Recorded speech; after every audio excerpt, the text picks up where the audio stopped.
If the regents would all get to their seats, we'll get started here this morning. And I think, Paul, you next, and then James or something. 1, 2. Ooh, yes. I'm still missing. Oh, Randy. He's right there.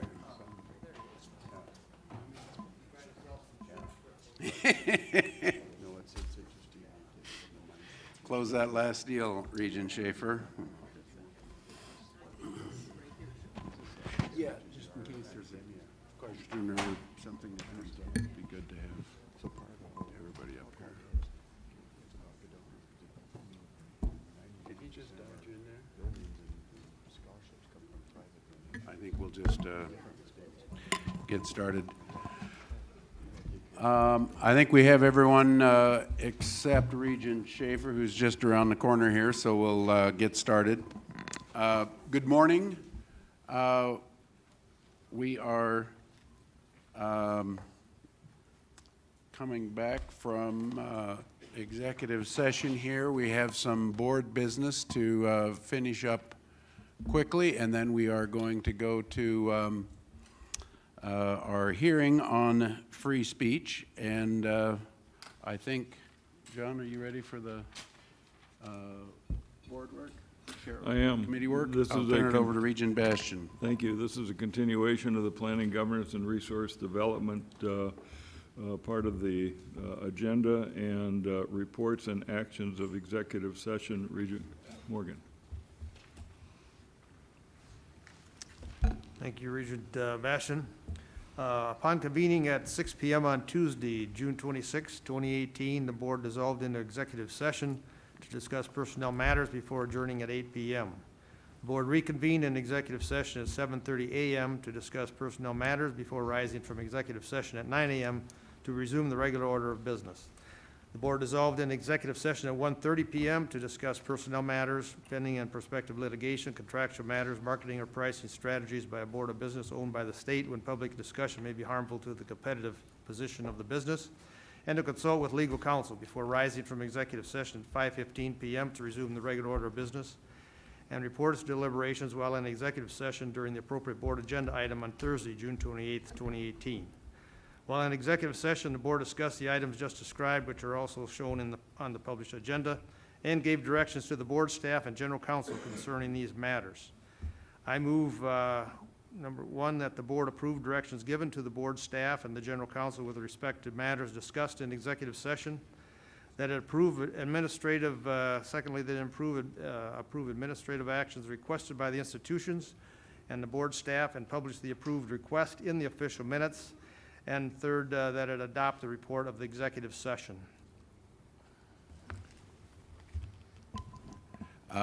We have a motion. Do we have a second? Second. I have a motion and a second. Any further discussion? All those in favor signify with aye. All those opposed, same sign. Motion passes. Thank you. The next item on the agenda, reports on individual region activities. Do any of the regions have any activities to report? None that I should. There seems to be a non-disclosure. And the last item, reports from individual presidents and superintendents. Any comments from any presidents or Superintendent Kaiser? Hearing none. Thank you, Mr. President. That concludes the Planning, Governance, and Resource Development portion of the agenda. Thank you. Thank you, Regent Bastian. So with that, we will begin our free speech, hearing on free speech. I think we calling it hearing on free speech, but it involves a lot of issues that I think are fundamental to higher education. I think it is a pretty safe statement to say there's no one on this side of the dais, and I would guess no one in this room who is anything but a strong supporter of free speech, figuring out what that means when you get down into the weeds is kind of hard stuff. And this hearing actually was initiated through a discussion with some legislators who were concerned about it, and very honestly, as a member of the Regents, it became painfully obvious to me how little informed I was on the subject, and thought there are few issues out there that are more fundamental and constitutive in nature in terms of looking at our policies. There's no right or wrong answers to a lot of these things. They are judgment calls. And so this is something I think very important to have a public discussion about. Sometimes in the conversations about free speech, I think there's a lot of miscommunication and misunderstanding. So that's a big part of this, hopefully, is to have a public dialogue so we can at least understand the areas we disagree and hopefully get a better understanding of the issue going forward and why we're doing what we're doing. We are undergoing a review after the last legislative session, and this is just as background, a review of our speech policies on campuses, and as are each of the 6 universities. We have kind of a dual structure here. We have the overarching board policy that applies system-wide and looking at that, but then each of the 6 campuses has some flexibility to tailor their own to their own local needs and concerns, and that in itself is a bit of a balance. I think we have all the presidents here this morning, so they will be listening as well as they consider their own campus policies in those constituencies. So a little bit about format. We have 2 panels this morning with 4 presentations each. We'll have oral presentations, and we'll probably just go sequentially, do the entire panel, and then open it up to discussions for all the regents. We have asked the witnesses to limit their oral testimony, the initial oral testimony, to 5 minutes. I've done quite a few of these over the years, and that's always a challenge. As a railroader, I'll try to keep some kind of schedule going. We don't want to be too rigid on that, but just this is not done to rush this. There'll be plenty of time for expansion and dialogue in the question and answer session, but if we could keep the initial presentations as close to 5 minutes for each voice here, it would help a lot. These new technology buildings, I was looking around for the big clock on the wall, but there's not one, so I'll try to be the timekeeper, and I'll give you a sign when you have 1 minute left, and a 0 when there's 0, and hopefully you'll see that and pay attention. But do as best you can. It's not life or death to run over a little bit, but if we can keep close to that, it'll help a lot for everybody. But again, that is not to rush you. We will have plenty of time for getting into specifics. I would also say we're going to do 2 panels of 4. So we'll have the first panel come up, do the presentations, allow some time for Q&A. Then we'll have the second panel come up and do the same thing. But for those in the first panel that can, if you could, just stand by in the front row, because after it's over, there might be, hopefully, if this works as communication is supposed to, it will generate other questions as we go along. So if the initial panel could stand by, there might be questions for you after we're done with the second panel.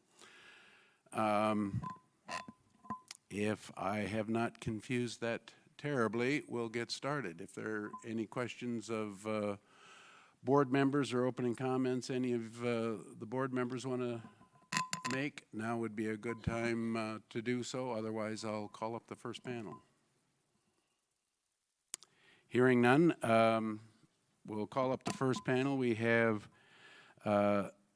Dale Droege from DSU Faculty Senate, Ali Monson and Cole McDougall from SDSU Student Association, the president and government chair, who we just had breakfast with and were enlightened by, and Rob Turner, vice chair, USD Faculty Senate, and the fourth would be Nathan Harmer. And Nick, I hope I get within 100 miles of this, but Al Halina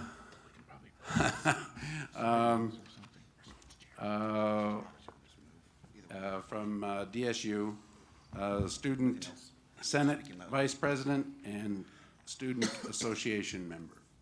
So thank you all very much. Dale, I'm just going to go in order of what's on my sheet here. So we'll start with you, and we look forward to everybody's testimony. Thank you.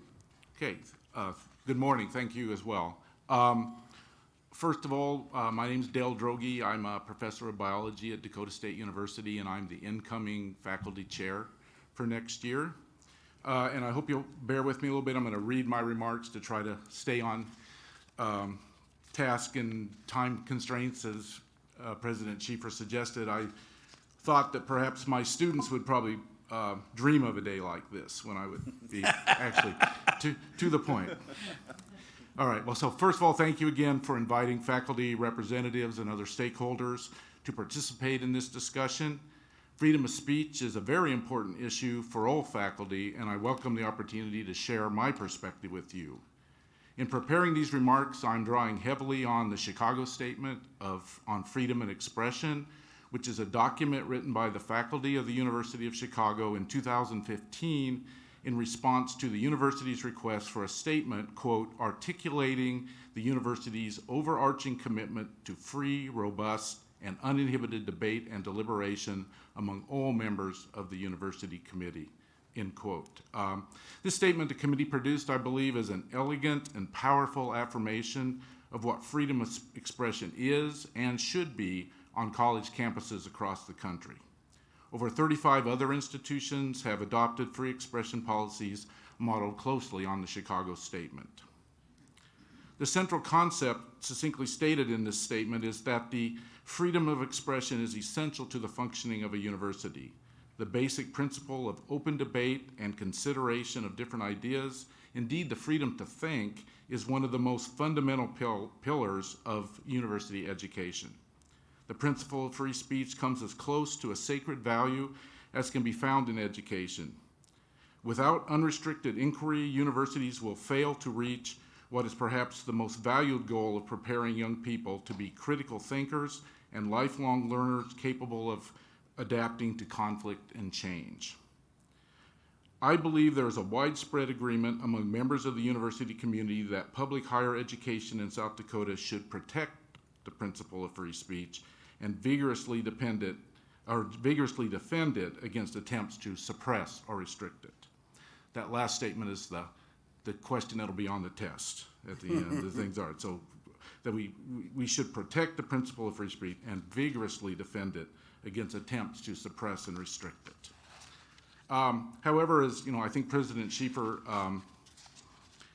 mentioned, it's easy to profess a belief in the ideal of free speech and thought, but there are many difficulties in putting this principle into practice.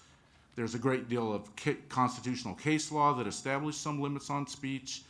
For example, universities may bar expression that violates the law, defames individuals, or constitutes threats or harassment. The Chicago Statement notes that those are, quote, narrow provisions to the general principle of expression, quote, and should not alter the commitment to completely free expression and ideas. First Amendment rights are always being tested and refined. Multiple times in American history, there have been serious challenges to the freedom of expression. When I look out my window in Madison, I'm just a few yards from the Carl Munt Library. Early in his political career, Munt was a member of the House Committee on Un-American Activities. Intent on limiting the influence of communism, this committee was infamous for controversial tactics and violation of First Amendment freedoms. So these types of events are, let's say, not a new thing, and they certainly appeared in the 60s and 70s as well, when a fair amount of unrest on campus. More recent controversies on American campuses have largely dealt with hate speech and attacks on who people are rather than the ideas that they expressed. I'm very troubled by these attacks. They go against every principle of equality and acceptance that I hold to be desirable, even essential, on campuses in our greater society. However, again, the Chicago Statement succinctly addresses this issue with respect to the protection of free expression, and here I'll quote at some length here.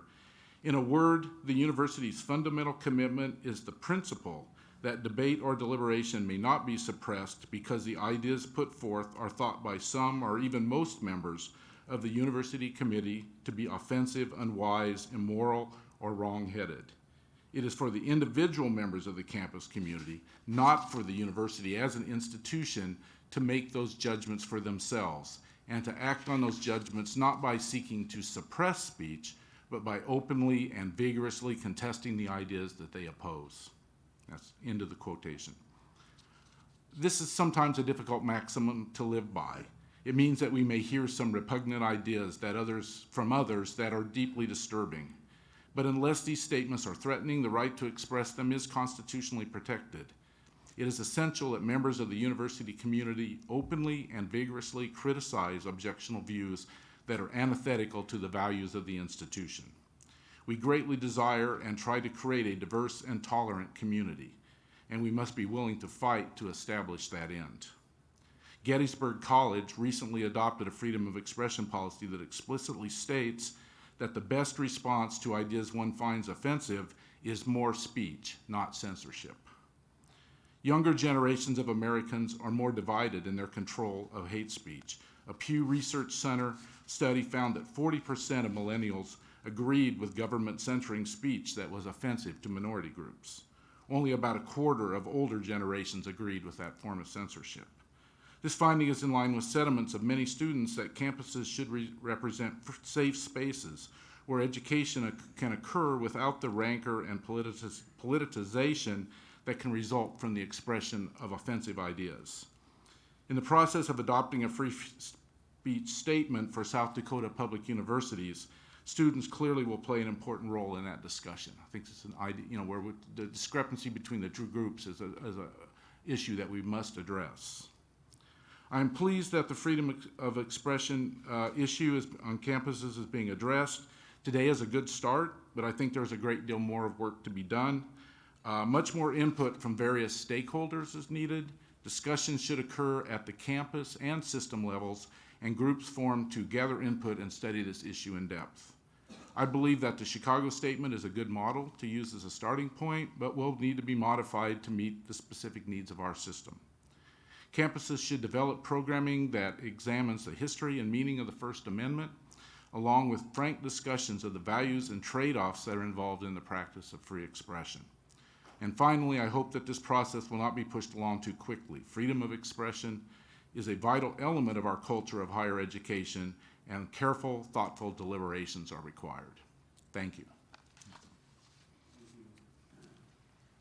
Thank you very much. Allie and Cole, you are on deck. Perfect. Or you're up. My name is Cole McDougall. I am the Government Affairs Chair for the SDSU Students Association. And I am Allison Munson, the President of Students Association, and we want to thank you for inviting us here today to give testimony. Just to kind of outline our points of what we're going to be talking about. Last year, our 2017-2018 Students Association took a stance on the House bill and Senate bill that touched on the topic of free speech on college campuses. So we're going to be presenting through those resolutions that were provided to you, Resolution 17-12 and Resolution 17-16, that touches on those topics and areas that we had concerns on. So last spring, the 2017-2018 South Dakota State University Students Association took a stance on free speech on college campuses. Our first vote took place on January 29th in response to House Bill 1073. The resolution was titled SDSU Students Association Opposition of 1073 and included 4 student sponsors. Including in the bill, the resolution outlined why SDSU students saw the House bill as unnecessary with the following reasons included. They would allow non-commercial expressive activity. The bill would require new documentation in institution's handbook, on the institution's website, and through institution's orientation programs, causing unnecessary fees, website, and require extensive, detailed, lengthy, and reporting requirements. Also, it authorizes any person or student to sue a public university for violations of this act and the use of this act as defense or counterclaim against any disciplinary action. Any person or student association aggrieved by a violation of this act may bring an action against the public institution of higher education and any other person responsible for that violation and seek appropriate relief, including injunctive relief, monetary damages, reasonable attorney fees, and court costs. In addition, it would have the potential to attract individuals who seek to promote disturbance, not discourse on our campuses. Far-reaching protections for free speech are already in place through the SDBOR Policy 3.3, which states that institutions shall ensure the right of free speech, expression, and shall encourage the timely and rational discussion of topics whereby the ethical and intellectual development of the student body and general welfare of the public may be promoted. After debate, this resolution proceeded to a roll call vote. With 27 voting members present, the resolution passed with 20 votes. The Students Association also voted on free speech again on February 12th. Our resolution 1716, titled SDSU's Students Association Opposition of Senate Bill 198, passed with 23 of the 28 senators voting in favor. Debate focused on the same points as our previous resolution of House Bills 1073. Now, between the two bills, it was said that Students Association did not see free speech as an issue on our campus. You provide with the minutes from those 2 meetings, and one student senator said in debate that we were able to have open discourse so that we can have reliance on open dialogues. This bill forces expensive training and unnecessary reporting to peer. It feels as if rights are infringed upon, then the First Amendment of the U.S. Constitution protects that right, end quote. So as you can see, SDSU Students Association opposed both House Bill 1073 and Senate Bill 198 and sees the current policy by the South Dakota Board of Regents as for the protection of free speech. With that being said, though, Cole and I are really excited to see that our policies are being relooked at, where we can really communicate to the students what the free speech policies are and how they are being protected. Thank you. Thank you. Very good. Thank you. Rob? Next we have Rob Turner, Vice Yeah. Chair, USD Faculty. All right, well, good. We've got the good pickup. All right, first off, I'm Rob Turner, Associate Professor of Spanish at University of South Dakota. I'm the Vice Chair of the University Senate. I'm standing in for Dr. Robin Ammon, who's otherwise busy. Because this came up after our last Senate meeting, I am speaking about my best understanding of the faculty's views, as well as my own personal views. I want to make sure that that's clear that we don't have an official resolution from the USD Faculty Senate. That being said, I personally am almost an absolutist when it comes to free speech. I am a strong believer in it, and as our memo mentioned, we do strongly support the Chicago Statement on free speech. That said, my best understanding of how the faculty at USD feel on the matter is that, in general, the climate is good, that we have not had problems with free speech issues on campus, and we are wary of legislative solutions. Not because we don't value free speech. I think that the faculty would all agree that we do value free speech. However, there's a feeling that the autonomy of the university should be maintained as much as possible, and that board policy is a better place to discuss free speech than necessarily a legislative solution. That being said, having looked at our policies, there are places where we are either perhaps too vague or need some clarification on what exactly and how exactly procedures should go forth. We discussed in our letter the concept of disruptive speech versus free speech, and obviously anything that is illegal that disrupts the classroom, which was one of the major concerns that I hear from faculty, would be something that we would be very cautious of allowing. As it is, of course, we want students to be able to speak. We want them to be able to feel free to speak. And we realize that that means that people are going to feel bad. That in any place where we share conflicting opinions, people are going to be upset. They're going to hear things they don't want to hear. We are well aware of this. We feel that free speech is more valuable than the individual damage that may occur by hearing things we don't want to hear, right? We should be challenged. We should have to face ideas that are uncomfortable, but we would be very cautious about allowing disturbances into the classroom, things that would actually conflict with the primary goal of educating our students. And so as the USD faculty, the best sense that I have and that I can provide is that we welcome clarification, but do not think that legislation is something that's necessarily called for at this point. And that as long as the ability to teach is not impaired, we'd certainly welcome clear and effective communications of the rights for free speech. Thank you. Excellent, thank you very much, Rob. Next, Nathan Harmer, and Nick, you're just gonna have to help me out. They pronounce it better than me. Thank you. Yeah, so I'm Nathan Harmer. I'm a general senator at Dakota State Student Senate, and this is Nick, who's also a general senator at Dakota State. We'd just like to thank you all for inviting us here. If you could pull the mic a little closer, that would help. Thank you. We'd just like to thank you all for letting us come here and speak to you guys. DSU Student Senate hasn't met since obviously the spring semester, so I'll just be going over mostly what we discussed around the legislative from last legislative area, and just some general things that the Student Senate has talked about. DSU Student Senate is very excited that BOR is looking at this policy, as we all believe that freedom of speech is a very important thing on school campuses. One thing we did want to say is DSU and Student Senate, none of us have received complaints at all about our freedom of speech policies. So we're open to any expansion that will make it better. But we have not received any complaints so far.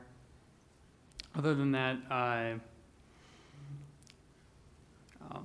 the one thing that we did note when we were talking about the legislative session was that Board of Policy was very vague. It was very hard to understand, and that the Senate spent a lot of time trying to understand what applied, where, and how, and we're hoping that the board could make that clear. Other than that, we agreed that board's number one primary goal is education, and keep that in mind and make sure that freedom of speech does not inhibit it with the education of students on campus. So, anything to add? Thank you. Thank you. Thank you. Nick, do you have anything to add, or?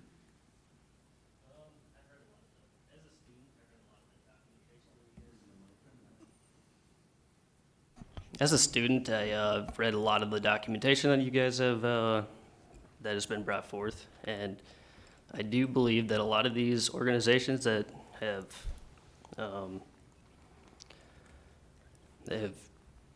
brought forth stuff and whatnot, I do believe a lot of the things they talk about should be seriously considered.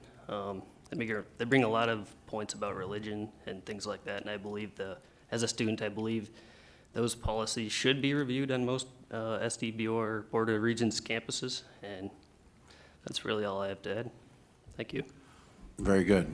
Thank you. Well, I'm going to open this up to questions from the regents. I would like to just, listening to this testimony reminded me of one thing I wanted to say at the outset. As I read through the material here, and it was underscored by this panel, it doesn't feel to me like we have two sides on this issue necessarily. And part of our effort is, I think, to communicate, eliminate as much of that vagueness as possible, and let's understand if we have after that exercise is done, if we do our work correctly, then we'll understand if we have two sides or not. I'm not sure that we do. As I said at the beginning, everybody's for free speech. The issue comes down to what is the best way to accomplish that in an atmosphere that enhances, not detracts from the educational process that you're here for. So that clarification that most of you talked about is an important element to this, working together with all the interest groups here today. Hopefully will at least get us clear enough to figure out if we do have two sides to this issue or not. So thank you very much. With that, I'll open it to questions from any of the regents for the panel.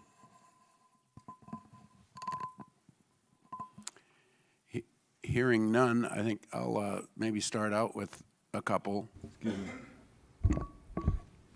Regent Bastian. I would just like the faculty members, because I think it was the two of you that mentioned the Chicago statement and relied on it. And I've seen reference to that, and I think I breezed through it, and I'm going to read it more carefully. But I mean, the best I can say is I've got an idea of what it says. But could you talk a little more about that statement and why you find it important, and each of you, and why you rely on it, and why you're advocating that this board consider that statement? Because I've just seen a lot of references to it. I think that primarily that it's like what you were saying, that there aren't people really against free speech, and I think they just very deliberately over the course of a year and investigation and discussion came up with what was a really just pretty elegant formulation of that policy. And it's very short, it's less than 3 pages usually, you know, on font size and things like that. And it just very categorically states that free speech is really what an absolute sort of right and necessity on college campuses, and that universities should do everything they can to support that and not to suppress it. So like I say, I just the wording I think is very well done, very clearly stated. That's why I think that it's a nice starting point. I don't know if Rob. This only wants to bend one way, so we'll do the best we can. Yeah, so the history was covered fairly well. The value of the Chicago statement, first off, is it was very well considered. It's very well written, and it maximizes freedom of expression within the limits of the law. We've seen a lot of instances. I get the news feeds from the various academic Chronicle, Inside Higher Ed, that sort of thing. And every week there's a discussion of free speech, or there's a conflict on a campus. These are unfortunately pretty common. Last year we had the problem with a lot of disinvitations where someone would be invited and then people would throw a fuss, and because their speech was out of bounds or hateful, or we don't like what they're going to say, and they were pushed back off campus. The Chicago statement makes very clear that within the limits of the law, speech should not be infringed on the campus.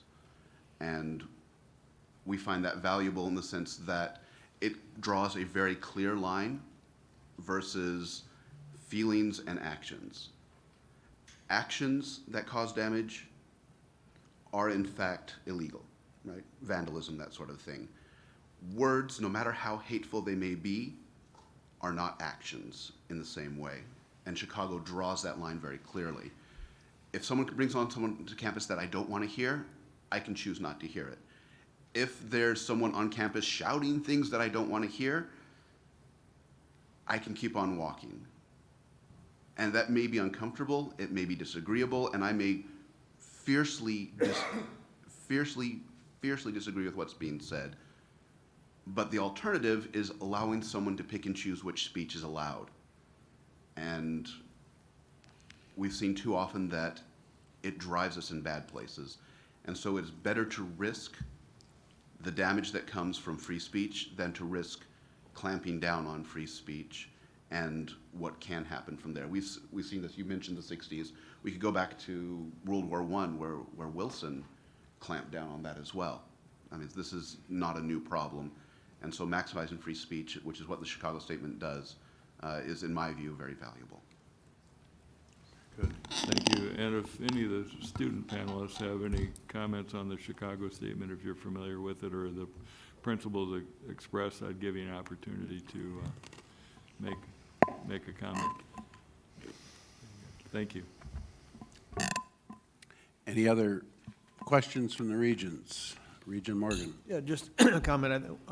One of you made a comment about one of the universities had a statement that the best way to counteract the presentation of ideas that you don't agree with is more speech and counter those and speak against them. And I'm wondering if the students, if you've ever had that discussion, if there were to be a really controversial speaker coming to campus that you knew was probably going to stir things up, maybe that would be maybe somewhat objectionable to a lot of the students, let's say. Has there been a discussion about not having a protest, but having another effective speaker come and say, and we're going to have a counter view to this, or something like that? Has that ever been talked about? Or do you think it's a good idea? Maybe you don't think it's a good idea. No, I think it's a good idea. I'm trying to reflect upon seeing if we've ever had that on our campus. Just off the top of my head, I don't see that, but I do think that we have other programs similar to that at SDSU where we do have those open dialogue sessions. So something similar to that it'd be feasible. I think it'd be doable. That's what I'm getting at.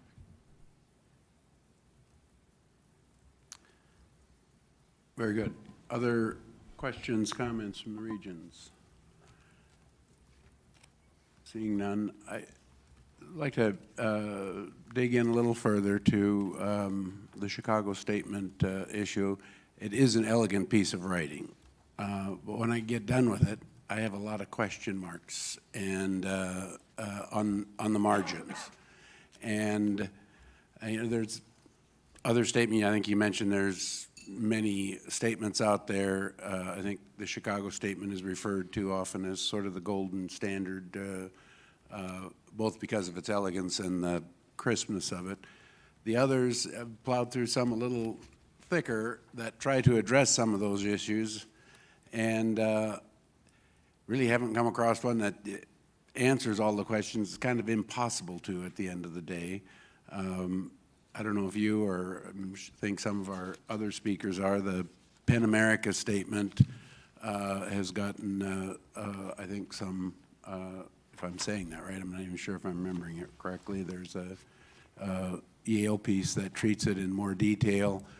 And I think they're on one side of the spectrum. The question I would have is, how detailed can you get? I mean, fundamentally, what we're trying to do here is capture the best elements of all those statements in that detail that answers those questions, because I've heard just about from every panelist there's a need for clarity. There's some vagueness out there. But whether it's the Chicago statement, I mean, these are impressive institutions, Yale, whoever. There's going to be vagueness here. It comes down to judgment and reasonableness. And I struggle a little bit sometimes with how you deal with that. And the perfect, or I shouldn't say perfect, but an example was just raised about bringing in a different opinion. If you disagree with this one, well, different opinion might be a minority opinion, and one is funded and the other isn't funded. So to do that, I think it's the Chicago statement even refers to maybe the university needs to fund it. And you get to some degree, I mean, an institution like Chicago has one bank account. I worry, as a bean counter from our end, are we going to be requiring our institutions to bring in that other speaker because the group that wants to bring it in can't afford it? Is that something we ought to be requiring our universities to do?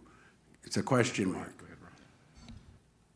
Again, speaking for myself rather than for the Senate as a whole, no. I think that the responsibility lies in, I think there's kind of two key components. One is we have to be in compliance with the law. And I believe that the gentleman from the fire will be discussing this a little bit more in detail in the second panel. We do have to be in legal compliance, and that means content neutral. It means giving as much latitude as possible to speech. we don't have any requirement to bring people in. Now, if a student group wishes to bring someone in and they don't have the funds, they can try to raise funds and bring them in. So be it. What we can't do is say, well, we don't like the speaker and therefore they can't be here, or put up hurdles that are unreasonable.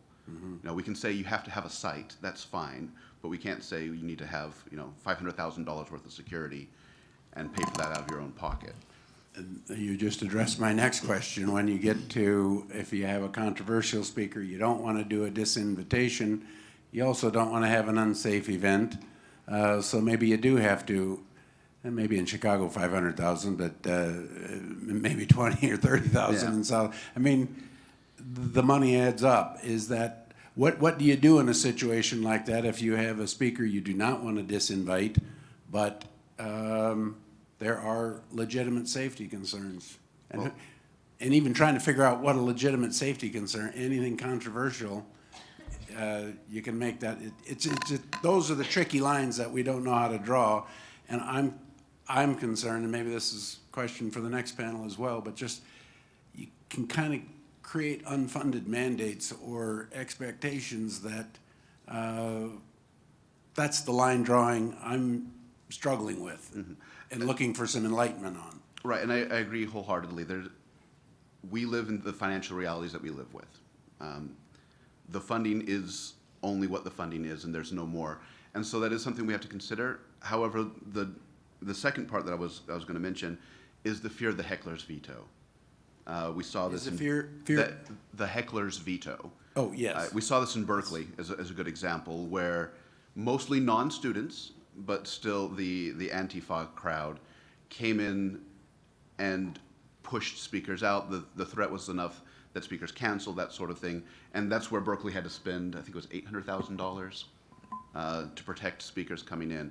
That's a terrible burden, but allowing a group to silence another through threats of violence is a path I just don't think we need to go. So if we have to make those payments to keep someone safe in order to guarantee speech, I think that's something that we morally have the obligation to do. And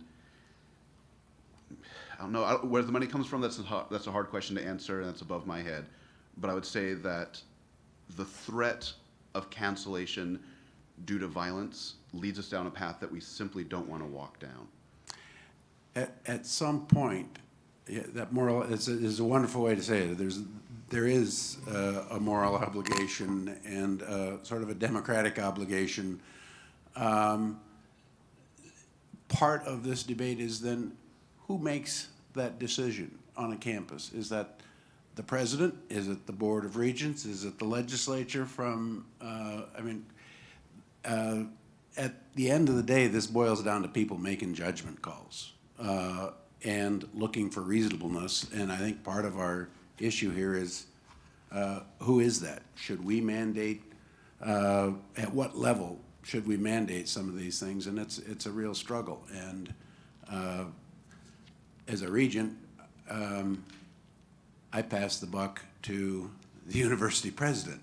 Maybe the university president passes it to a department chair. I don't know, but at some point, it comes down to the people, and it's who makes the decision is, I think, the key here. Giving them some guidelines, but I'm looking for, I guess, the counterpoint to that. Yep. Sorry. Go ahead. I was just personally, I think the best line is, as long as they're clear, content-neutral standards, then you can help push those decisions down to the campus police would of course be involved in that sort of situation, that sort of thing. But as long as the standards are clear and you don't have to worry about, is this someone that I can actually bring in or not bring in, and how does that affect free speech? As long as the lines are clear, I think you can push it down as far as necessary. Yeah, keep moving this around. Yeah, I think I would favor. I guess I'm a little confused when you say who makes what. You say make decisions. Decisions. I guess it depends on what Decisions, whether the safety concerns are great enough we have to, A, bring in security and spend a lot of money, or B, it's too much money and the merits of it don't add up. I mean, that's a decision. It's tough, I guess, but I guess I'd have to say that I would favor, that the money is not a reason to disinvite a speaker or to silence or censor free speech. I mean, again, it's a practical concern and it's a tough one, but I think they even there was a case, I think it was just in Michigan this week, where they they charged the student organization, they charged them the security fee, and the court said that was an infringement of their was a barrier to First Amendment rights. Yeah. So that would be a difficult one. Yeah, I don't know if there's, I look at the Chicago statement, and any kind of policy we would make is sort of an overarching support and enforcement of our belief in these practices. I don't know how we'll ever have a policy that will deal with all of these contingencies, because you just aren't going to be able to account for every situation that comes up. Most of these cases, the ones in University of Nebraska and other places, have been just kind of spontaneous events that occurred out in public places, and in today's world were filmed, of course, and led to a lot of consternation. But I don't know how you would have a policy that would account for all of those contingencies. One more follow-up to that, because I'm looking at a panel of professors and students and can't resist this question in terms of who makes these decisions.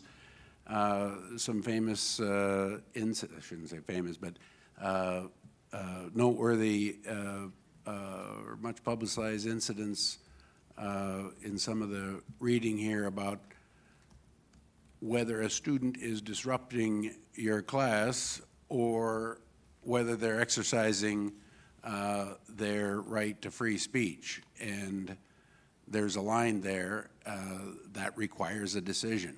And you're under the gun no matter what you do as a professor. Is that something that we need? Difficult in the classroom because in the classroom then you're obligated to provide this educational opportunity to all students, and if you have people that are students who are expressing views that are harassing that or making students uncomfortable or interfering in some way with the way the class is being conducted, then it's a tougher issue, because then I'm not sure where the law is on free speech inside classrooms, but I think it's a little more limited. I think we have more discretion as to how that's approached. Say, well, we can talk about this in a public forum. Anybody who wants to talk to you can go out and talk to you this, but in the classroom, we have to protect the individual students. But there's a line there between a disrupting student and a professor shutting off free speech. And somebody has to make the decision where that line is, and that's these really do come down to impossible things to I would agree. Like I say, again, case by case, difficult the things are. Is there any student perspective on that, or other professor? No, I've fortunately never had any trouble with this. And in some syllabi over the years, I've had a little free speech line. Like I said, I'm almost an absolutist when it comes to free speech. And I said, as long as it's on topic, is not patently offensive, or does not threaten actual violence, you can say it. However, I would expect and encourage you to be kind and considerate in class. Mm-hmm. Now, like I said, I've never actually had any trouble, but if it's pertinent to the class discussion, it may well be offensive to people depending on what topic you're covering. I do Spanish when I talk about some of the history and culture. We get into some things that are kind of ugly. Mm-hmm. The expulsion of the Jews, the expulsion of the Moors, the conquest of the New World. Like there's a lot of kind of sensitive stuff that can come up. The Spanish Civil War is still raw for a lot of people. But if it's on topic, then generally you can kind of move it along and say, at the very worst you say, great, we've heard your piece, now we're going to move on to the next thing. If it's off topic, then it's clearly a discipline issue, and you can deal with it as a discipline issue. Very good. Anything from the students? Cole. I'd like to, so going back to the Chicago statement as well, I think you kind of hit on that when it says, as long as we're within the laws too, that it's eligible, but the laws aren't defined is kind of what I'm thinking over here. If we don't have laws that are defined, how are we going to define what we're going to let on campus at the same time? I mean, free speech is just, as you guys can tell, you have a hard decision to what to do. It's not defined, and there's not going to be a fine line ever with that. Yeah. Regent Roberts. Thank you. I'm going back to your earlier discussion about when would we stop somebody coming in and giving a speech based on money, and I was going to address my question to G. Does our current policy allow us to deny a speaker based on the topic or problems? Or is it more of a purist policy that we can't deny, we just have to organize? Thank you.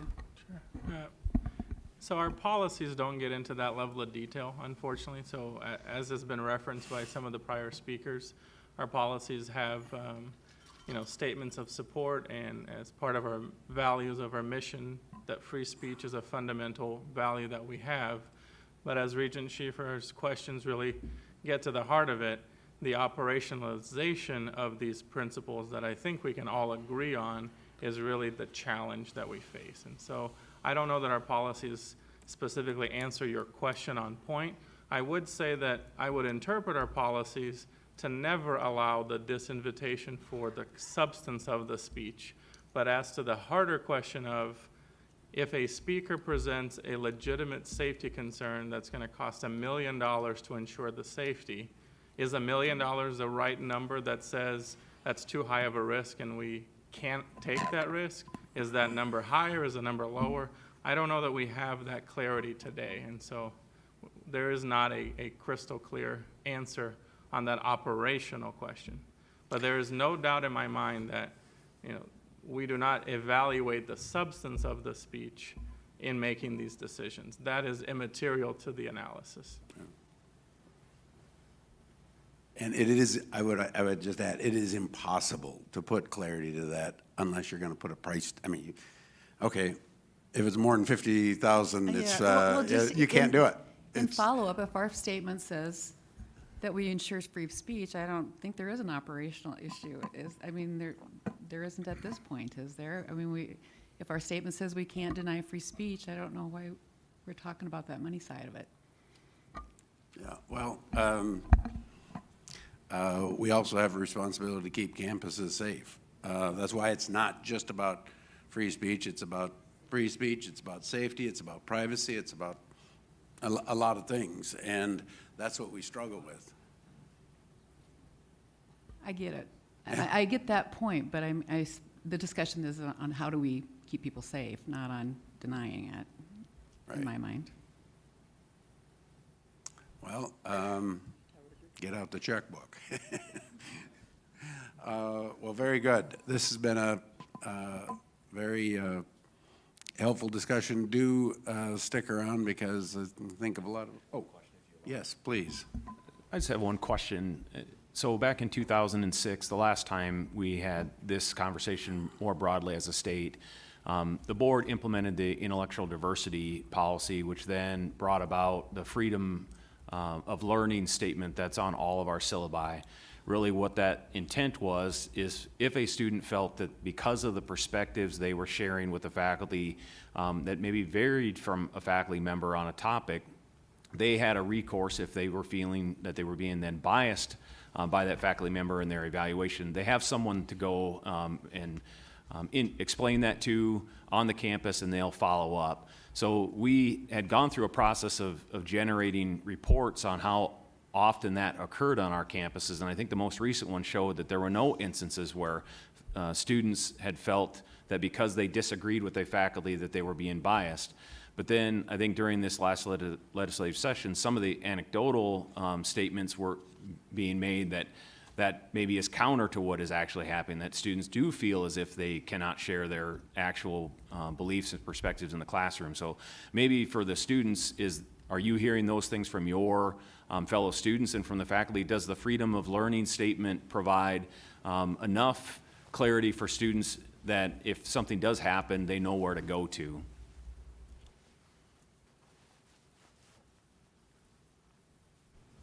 I would say I've never heard of an issue where that came up.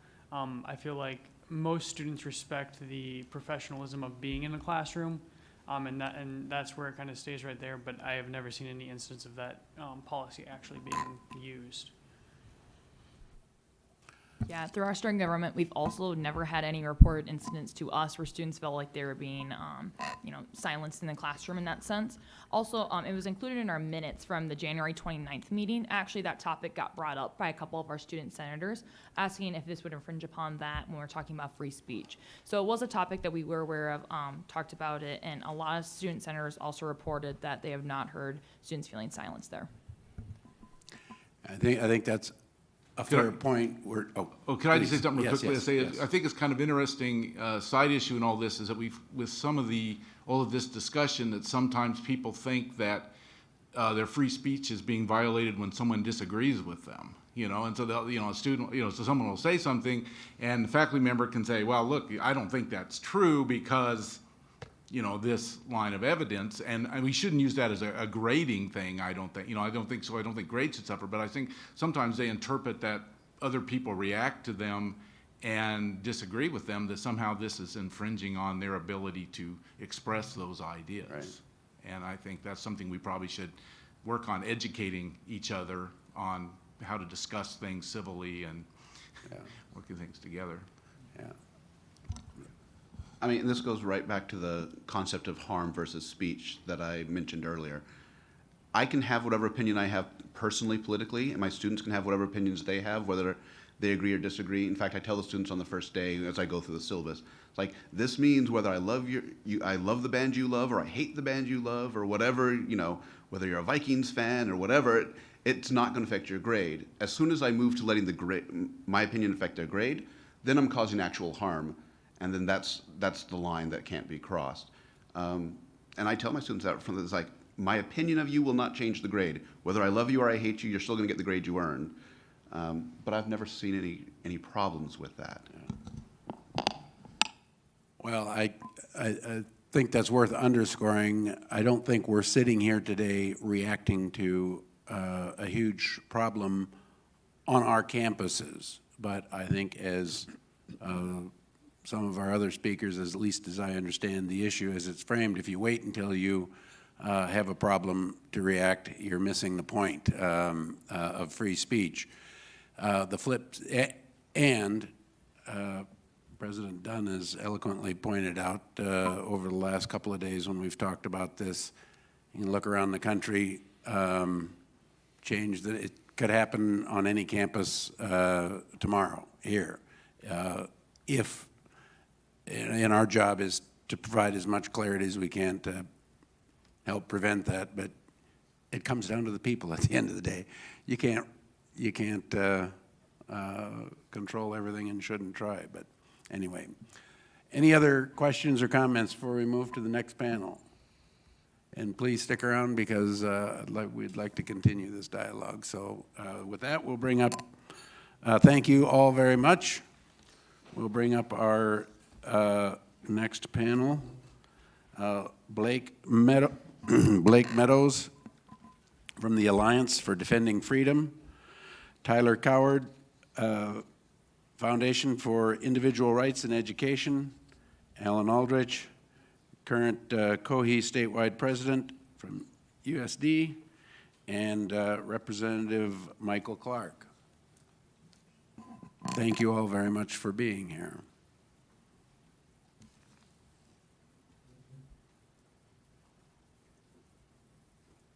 And a special thank you to Blake and Tyler for the furthest traveling award to be here. We really appreciate it and appreciate your insight and leadership on this. I think it's just a very fascinating debate, and you've certainly helped make it so. So we appreciate your coming out here and helping us along. This is a Regions meeting, so I'm going to defer to our legislative representative, Michael Clark, first, because we're always going to him, so we got to treat him really well.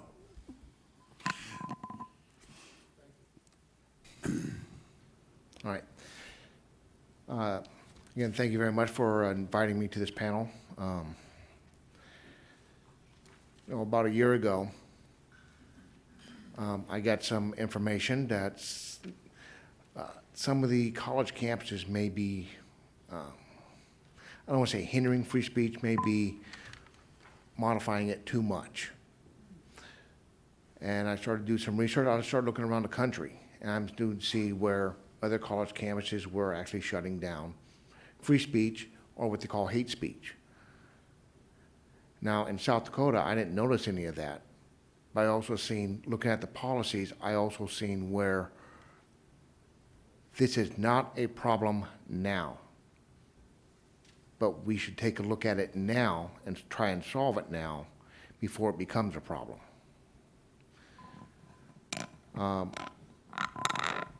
Doing some checking with some of the gentlemen. And I drafted House Bill 1073 to help provide a state level, I don't want to say a fix, but something at the state level that would address the free speech on college campuses. And as we know, you all know the history, it kind of died there in committee. And its sister bill, Senate Bill 198, also died in committee. But there were some good things that came out of those bills. And that was part of that is this panel and looking at the free speech policies. So this is all a good thing. Now, at this point, I'm going to go ahead and refer to the gentleman to my right here because they obviously know a lot more about this than I do. Thank you very much. Thank you, Vice President Schieffer, members of the Board of Regents. My name is Blake Meadows, and I serve as litigation counsel with the Alliance Defending Freedom Center for Academic Freedom. Our organization is committing to protecting freedom of speech and association and has had nearly 400 victories for free speech in the public university context, and I appreciate the opportunity to speak with you today regarding this important issue. Do you like freedom and liberty? This was a question recently posed at a Michigan college campus. The answer to that question on our college campuses should be a resounding yes. After all, the Supreme Court has stated that the essentiality of freedom on the American university campus is almost self-evident. Unfortunately, the university marketplace of ideas is not as vibrant as it once was. When those individuals I just referenced asked, "Do you like freedom?" the college answered with a resounding no. Asking about freedom was not permissible, nor was handing out copies of the U.S. Constitution.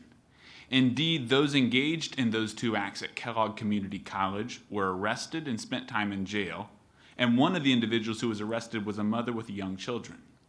Now, this example is incredibly pertinent to you as the Board of Regents because the situation arose from what seemed like a simple, albeit unconstitutional policy that required administrative approval prior to passing out literature. It's important to understand that seemingly small policies can have devastating impacts on constitutional rights. Numerous public universities in this state have policies quite similar to the policies which led to the arrest of those individuals on that Michigan campus.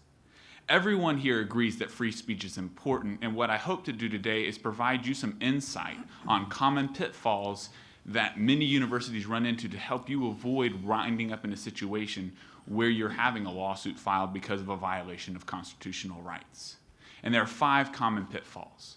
The first is misunderstanding who counts as a state actor.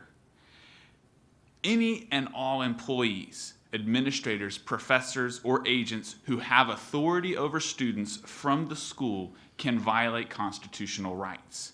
And according to the Supreme Court, this also includes the student government if they are delegated with the authority to control student activity funding or recognize student organization recognition policies. At the University of South Dakota and numerous other schools in this state, the student government is granted authority over student activity fee dollars and RSO recognition, making the student government state actors for constitutional purposes. And the Student Senate just agreed that they need more clarity on how to exercise that particular delegation of power. Which brings us to the second common pitfall, and that is granting too much power to administrators. Any grant of discretion must be accompanied by an exhaustive list of viewpoint-neutral criteria, or the discretionary authority is invalid.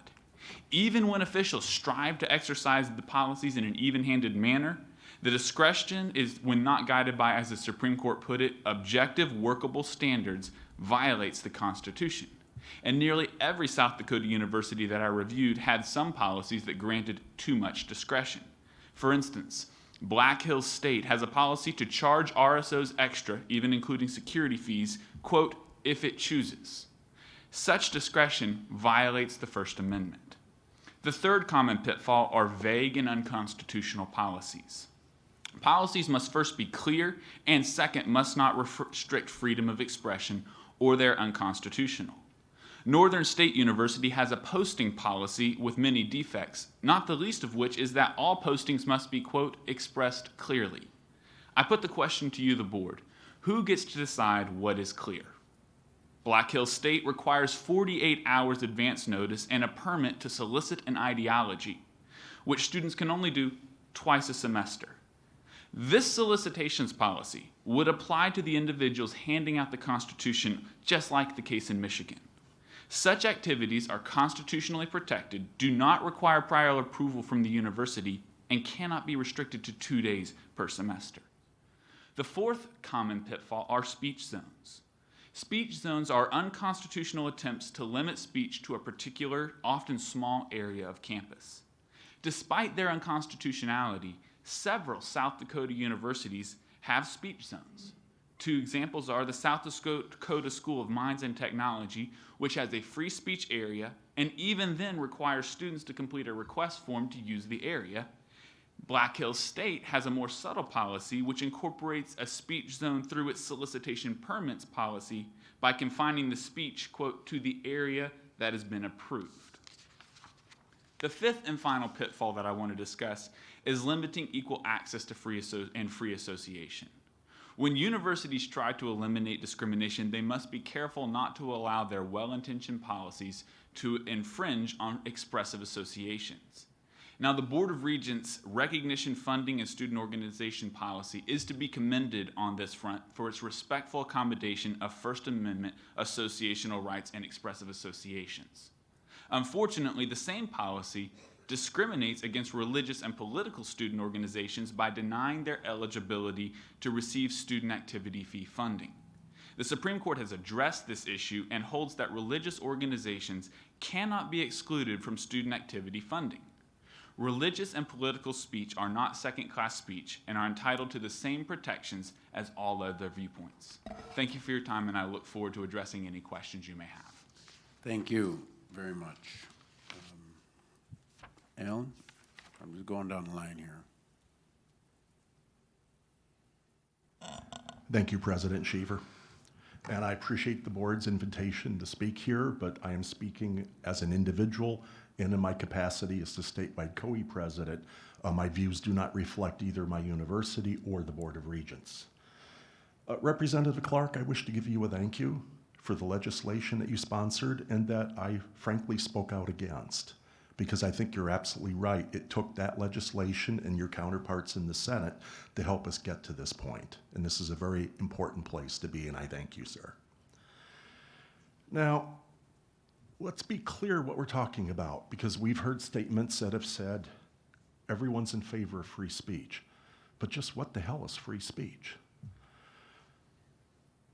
Regent Bastain, you had asked, why are people in favor of the Chicago statement? Well, when we talk about free speech, we're talking about the what is being said, how it's being said, where it's being said, when it's being said, and why it's being said. I don't think we should go into the motives of the why, but I think it's very legitimate to have policies that address the what, the how, the where, and the when. And the Chicago policy certainly attempts to do that. And more importantly, I think the policy document put forth by the Academic Affairs Council, which incorporates a great deal of the Chicago statement, but also tries to particularize it to South Dakota institutions, does a very good step in moving us towards addressing those key issues. My second point is that when I went through yesterday evening, I spent my evening reading through the public comments, and I kept seeing reference to the marketplace of ideas.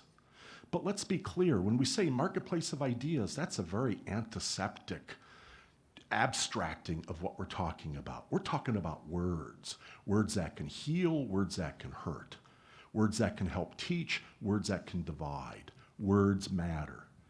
John Austin, the philosopher of language, wrote a book called How to Do Things with Words, which was a compilation of his William James lectures. He got the point that words are powerful tools and we use them and we can abuse them. And both of those issues, the use and abuse, have to be taken into account. So keep in mind, we're not just talking about an abstraction of the marketplace of ideas, and ideas, something we can contest, we can challenge, we can call into question, we can agree with. But when you look at the First Amendment, we're also talking about the expression of beliefs and fundamentally underlying values. And so when we get into from ideas and moving into beliefs and values, it gets very messy. And I think that's a clear reason why we're here and why we need a policy that, as Regent Schieffer stated, he's hearing that there's some vagueness that needs to be dealt with, and I agree, but this is the right start. And I applaud you for that. Now, there's been a lot of discussion, and my learned counsel to the left articulated very eloquently that there are pitfalls, and indeed there are, and there is case law that supports different positions. But keep in mind, for all the case law that's been cited in the public commentary, there's even larger amount of case law that wasn't cited. The law is not an absolute, it's an interpretation.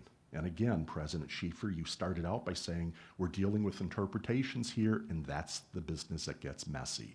So I would urge the board to follow your instincts as you've been doing. You have a very gifted general counsel who I think is giving you solid advice, and listen carefully and closely to all the words being shared with here, but do not move in any one direction at the behalf of any outside group, including myself.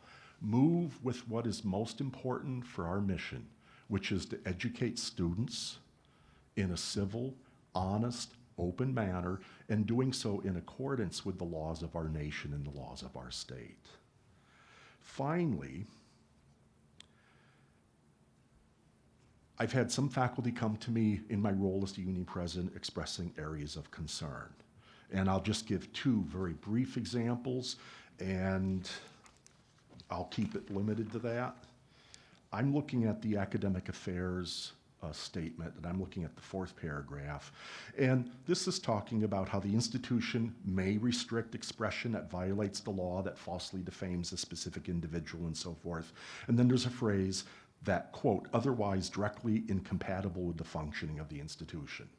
And again, the concern from some faculty has been, how do we define what is directly incompatible or what is directly compatible? Okay, I sit here without an answer.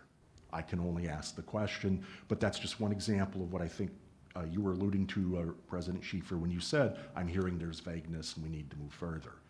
Excuse me, Mr. Aldrich, Yes. I didn't catch what you were quoting. Could you tell me? Yes, I'm looking at the academic affairs policy, and I'm looking at paragraph 4.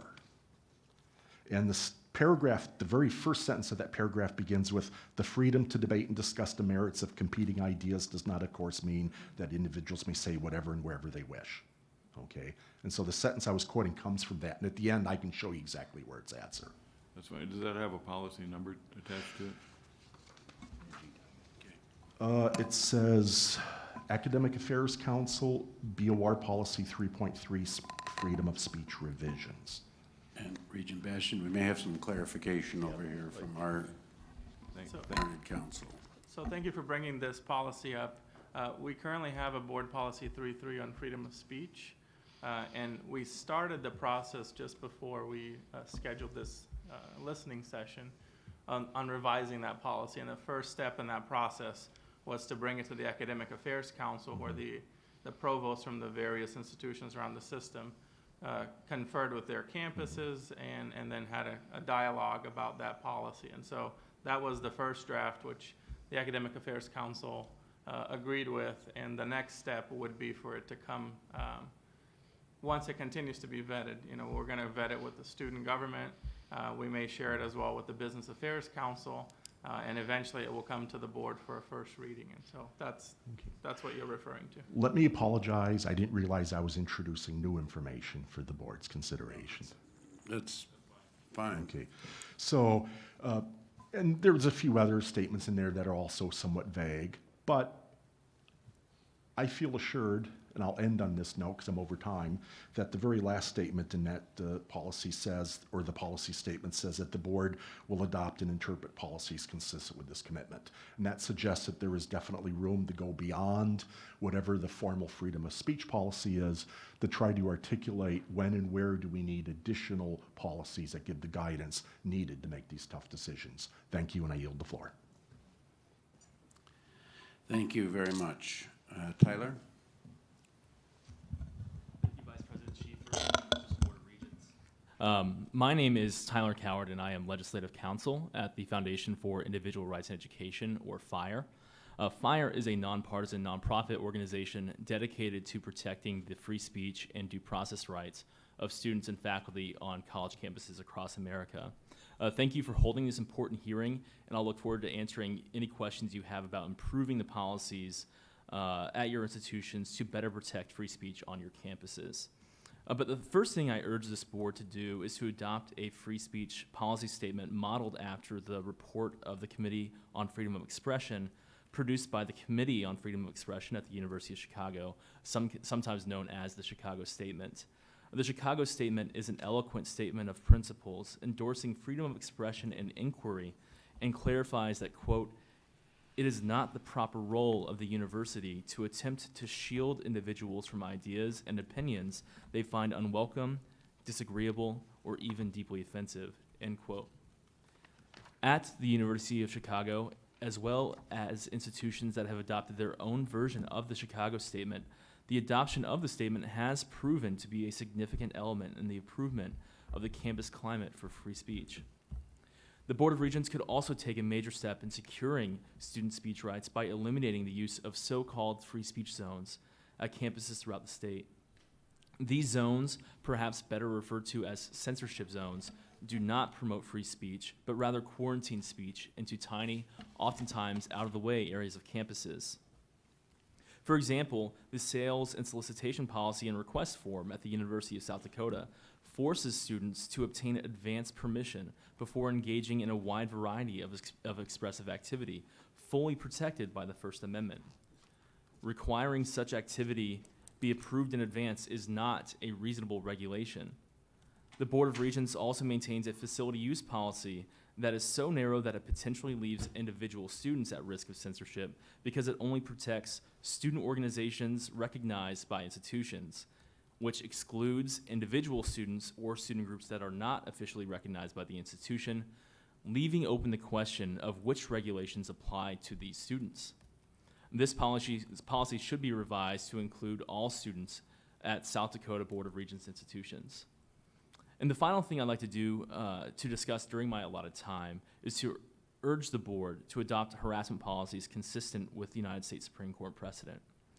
Hostile environment harassment, properly defined, does not enjoy First Amendment protection.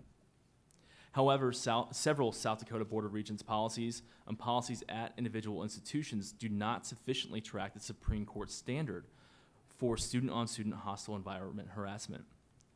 Under the court standard, alleged peer harassment must be conduct that is, quote, "so severe, pervasive, and objectively offensive that it so undermines and detracts from the victim's educational experience that the victim students are effectively denied equal access to an institution's resources and opportunities."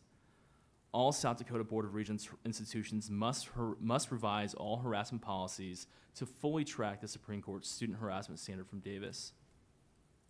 And we hope that you adopt all these policy changes and the changes we recommended in written testimony, and FIRE stands by to help the board and individual institutions revise their written policies to better protect student expression.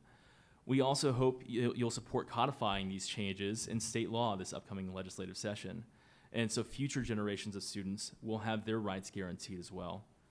Thank you again for your time, and thank you for holding this hearing, and I also look forward to any questions you have. Very good. Thank you all very much. Questions, comments? from members. Mr. President, I do. Regent Schaefer. Thank you. Mr. Meadows, I was curious, you started your presentation with a statement that you had won 400 victories across campuses. What do you mean by that? Is that where? Okay. So Alliance Defending Freedom, particularly the Center for Academic Freedom, represents students when their constitutional rights have been violated. And we are not quite at 400, but we're in the 390s now of successfully representing students in lawsuits against their universities for violating their rights. I believe the previous speakers mentioned a situation at Berkeley. We represented students in that situation. We also represented students in the Michigan situation. These issues are across the board, and oftentimes because these pitfalls are very common, many universities have unconstitutional policies, and all it takes is one student running into these policies and having it enforced against them, and the Board of Regents and the institution can wind up in a federal lawsuit under 1983. So that's how we've had 400 lawsuits, successful lawsuits on behalf of students. Thank you. Regent Wink. I have a question. Tyler, when you were talking about harassment policies, at the very end of your statement, I just didn't hear, you encouraged us to look at or adopt a policy, and did you say from Davis? Yeah, that's correct. That was shorthand for a Supreme Court case called Okay. Davis versus Monroe County Board of Education. Okay, thank you.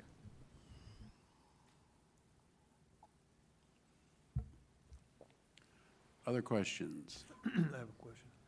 Regent Morgan. Yeah, actually, Tyler, could you expound on that a bit? I didn't quite follow all of your argument on the harassment and just how that really fits in. Sure thing. So the most common form of campus speech code that we encounter at FIRE are overbroad or vague harassment codes. These codes, which are often well-intentioned to prevent harassment from occurring on college campuses. However, oftentimes these policies include words that are overbroad, which mean that they prohibit speech which would be otherwise protected by the First Amendment. And so when we run into these policies that do not track the Davis standard, the standard I just mentioned from the Supreme Court case, they would oftentimes run afoul if challenged in federal court. So if a student were censored or punished for speech that falls short of this harassment standard, the university could be liable in a federal lawsuit for punishing this protected speech. Okay, so the university's interpreting speech as being harassment, and you're saying it really isn't? Right, it is a very exacting standard, and it's the only time the Supreme Court has ruled on this area of student-on-student harassment in the educational context. So the precedent there is binding. Okay, thanks. Other questions, comments from the regents? Hearing none, have a couple. I guess I would like to pursue. Heard a fair amount about free speech zones. I want to come back to that, but I haven't heard much about safe places this morning. See a lot of that in the literature, and very honestly trying to understand it sometimes. I think I ran across a safe place at one of our campuses and trying to figure out what it was. But give me some insight on that from the different perspectives. And this is to anybody on this panel or the previous panel, if there's concerns there, or is it something we absolutely shouldn't have or something we need, or is there a middle ground where they make sense, or help me out? It's okay. I'd like to start off. Sometimes safe space is used, and not everybody has the same meaning of what it actually means. Sometimes students, so we sort of think of it in two ways. We sometimes call it safe space as a sword and a safe space as a shield. Certainly, students have a First Amendment right, a freedom of association right to associate with whom they want to associate. And if the college Democrats want to host a meeting and exclude Republicans or Libertarians or some other ideology from their meeting or from their group, that would be, or Hillel groups or campus LGBT groups, that would be an appropriate use of sort of the safe space as a shield, sort of insulate and finding people that are like-minded to come around. What we do take issue with is the idea of a safe space as a sword, sort of declaring vast majorities of campus as being unwelcome for certain ideas or viewpoints, and that's when it actually becomes a problem. Just following up on that, I think that it really does depend what you define a safe space as. If a safe space is defined as an area where no quote offensive viewpoints are allowed, then all that is viewpoint discrimination. So if you say that we're going to say that the whole campus is a safe space and nothing offensive is allowed, well, that's just a license to decide what you would think is or is not offensive, and that's not okay. There can be limited situations where something that might be called a safe space could be permissible, but that's going to really depend on what the safe space is and how it's defined. Well, help me out. You used a couple of examples, if I'm following this correct, Tyler. The shield to have a space for LGBT, for example, versus the sword of declaring everybody else unwelcome. Doesn't the shield in effect do that? I mean, if I'm not a member of the LGBT community, it's a sword. I can't enter. So I guess I could have explained that a little bit more clearly. Is that the sword meaning that when an organization or a group of students is trying to declare entire portions of the campus community as a safe space that should be free from any offensive, as Blake just mentioned, of any offensive viewpoints, that's when it isn't okay. But when you come into a group of like-minded individuals, students have a basic First Amendment freedom of association to associate with whom they want, and I think that is a fundamental value that should be protected. Is there a difference there between whether it's a public space on a public university versus a private, like a classroom or something? So it's our view that once students sort of reserve these spaces for a group activity, they basically get to control if they reserve a classroom, they sort of maintain control over the classroom for the reserved hour or two, or whatever it is that they have for the reservation. Is it a time thing, like for the meeting as opposed to for all time, this is our... Yeah, so if they go through, it's oftentimes in reserved spaces where where they sort of exercise control over the area. Yeah, okay. Very good. When you were going through the 5 pitfalls of this, talking about granting too much power to administrators, is that mainly sort of time, place, and manner things, or help me out? I get the part where you're saying they need objective standards, but you run into the muck when you're trying to define those standards. Where is the line between too much power and somebody having to make a decision? When we're looking at specifically the question of discretion, there really are 2 bright star principles that you can look at. One is that the standards have to be viewpoint neutral. If you give, we'll put it in its most basic standard, but there's a lot of ways it can manifest itself. If you give an administrator power to look at and decide that they don't like the message of an organization, they think that message is offensive or hateful, and they can now keep them out, that's going to be inherently viewpoint based. But if you just give them unbridled discretion that's not clear, the Supreme Court has also held that that is basically inviting viewpoint discrimination, and it is in of itself a violation of the Constitution. And they actually just reaffirmed this principle 2 weeks ago in the context of election, in the context of the election campaigning near polling places. And basically they said it doesn't matter that many people may try to exercise discretion in a even-handed manner. If the discretion exists to call balls and strikes on what speech is and is not allowed, that violates the Constitution. So what is required to grant discretion is first to make sure that the criteria put forward are clear. If the criteria aren't clear, you're not even playing the game yet, as it were. And second, those criteria cannot involve in those criteria any determination that involves the viewpoint of the speaker. And keep in mind, the viewpoint of the speaker is a very broad concept. It can involve, the popularity of the viewpoint. You can't have a criteria that says if you have so many people that agree with you that's okay. So it really has to be, there's some limited standards that are allowed, but it has to be viewpoint neutral and it has to be unambiguous. If you meet those 2 standards, then the grant of discretion is okay, but it can't have there has to be no ambiguity, and it has to be viewpoint neutral. Very good. Thank you. And this may be something you may want, you brought up the security fees issue. And that's an area where we see this abuse of discretion coming in a lot of times, is when do we get to charge security fees? How do we get to charge the security fees? And we recognize that that can be a very practical question of dollars and cents. And there's really kind of two things that the board should look at when looking at security fees on this particular issue, so that they don't wind up in a situation where they're being sued, as the colleges in Michigan were being sued for trying to charge security fees in a wrongful manner. The first is there needs to be a viewpoint neutral manner and criteria that determine when security fees are and when they are not charged.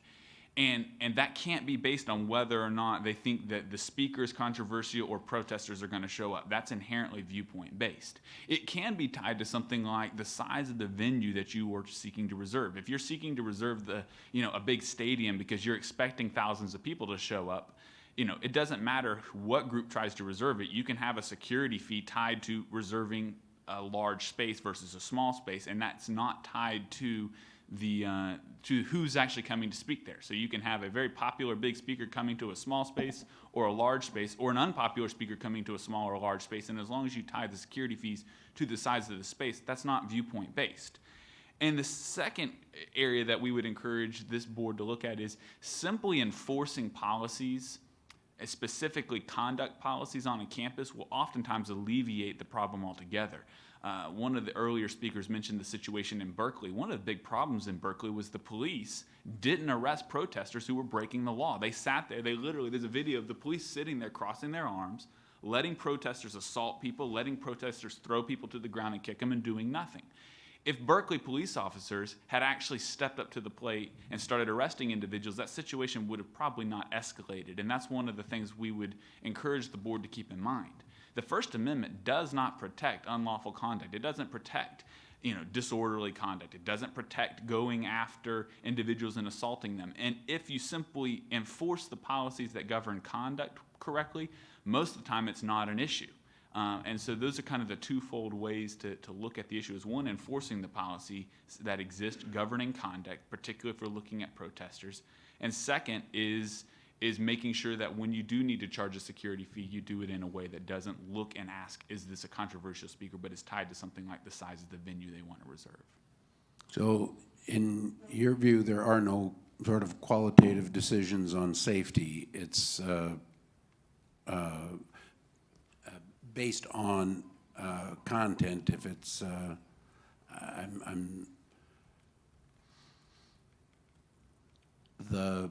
whether you have security forces there or not, there is no standard out there that says this feels like something could erupt, so I'm going to have more security, so it's going to involve a cost. I can have it if I pay for it, I suppose, but I can't charge you because you're controversial.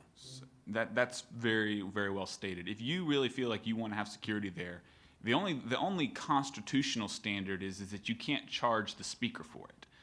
And keep in mind, there's also a very big distinction between a speaker coming who is going to be presenting a viewpoint and protesters. One of the last speakers noted the heckler's veto. It is utterly unacceptable for a speaker who's coming with maybe an unpopular viewpoint, and the university is expecting protesters, the other side, to show up and cause a disruption, to then charge the speaker for the security that is actually about the protesters. And you can't charge the protesters either. Well, it depends on how you define charge. You can probably charge them criminally. Yeah, no. We just went through budget hearings yesterday. I'm all about pocketbook issues today.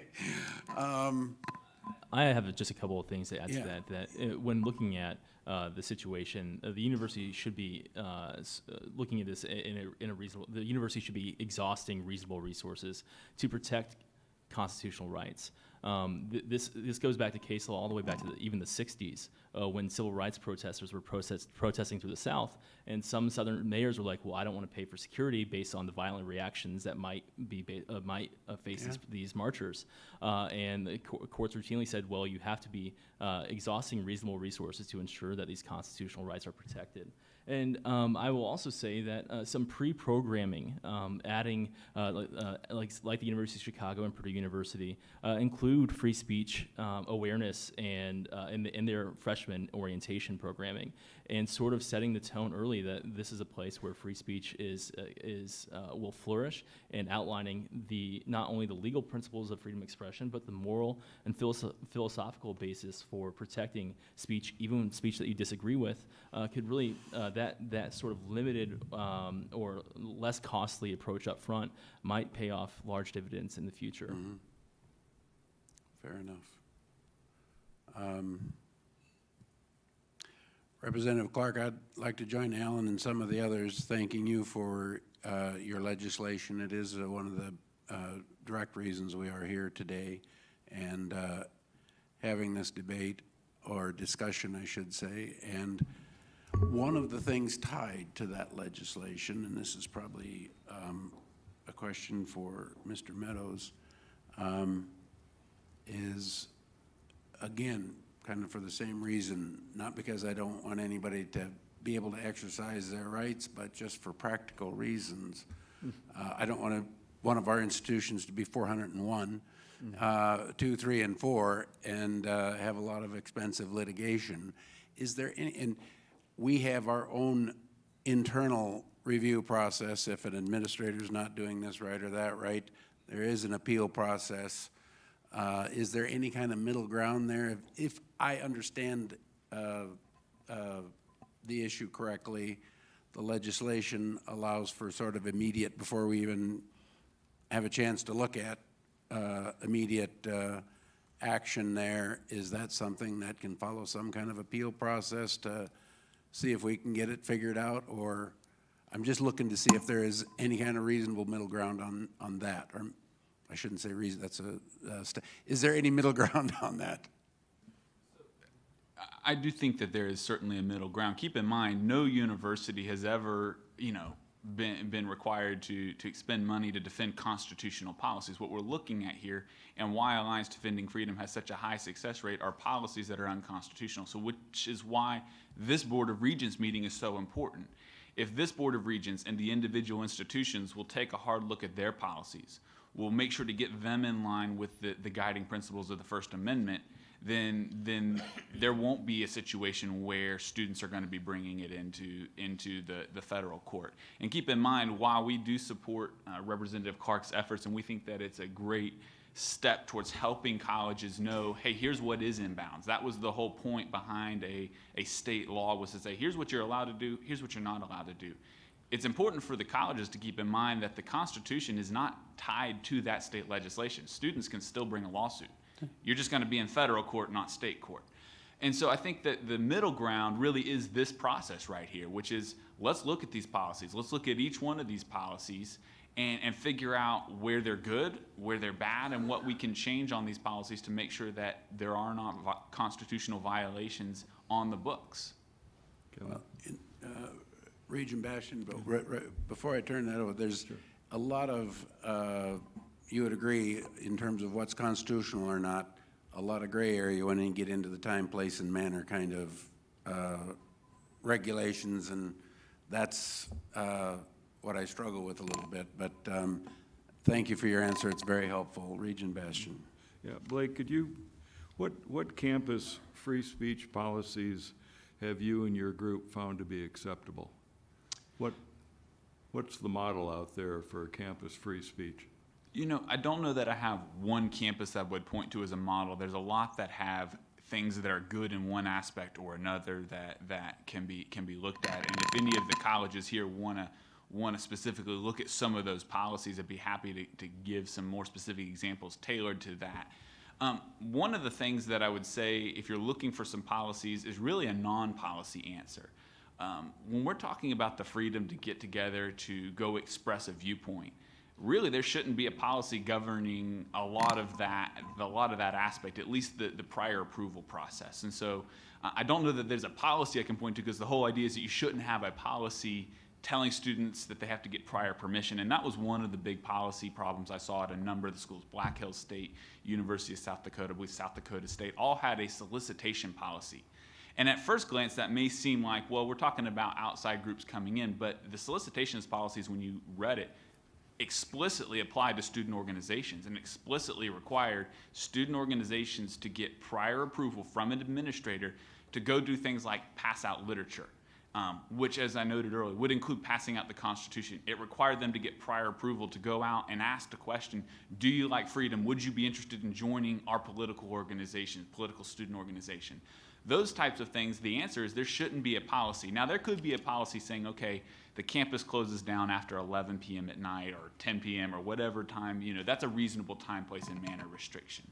But when we're talking about prior restraints, the law is much less gray and much more black letter law. When we're looking at a prior restraint, there are very limited and clearly defined situations when a prior restraint is allowed, and they almost never really apply to a student organization unless there's going to be some, if they want to have a huge event, okay, there can be a reservations process for that, and that's okay. But you can't say that every student has to have a reservation to be able to speak in the first place, because then the reservation becomes permanent. But if I'm getting back to my question, you talked about 400 or almost 400 victories, and I took that to mean 400 litigations of various campus policies. Did I catch that correctly? You did catch that correctly, Okay. yes, sir.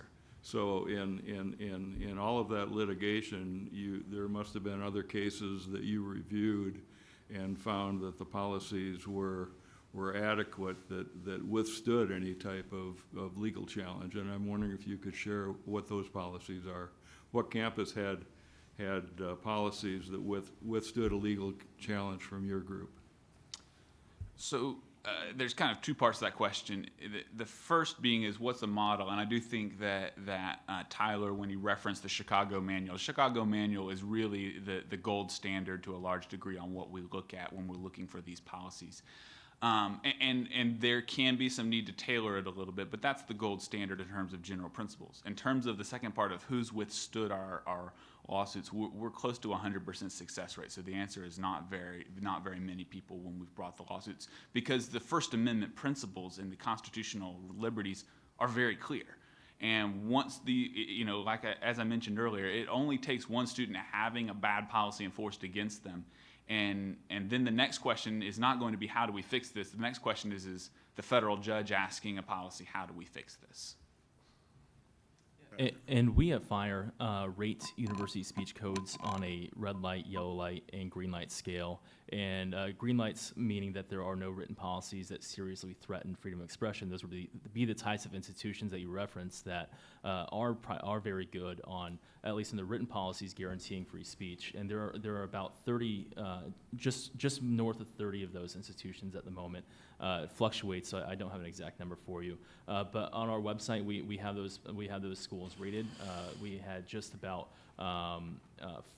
nearly 400 four-year institutions rated on our website last year.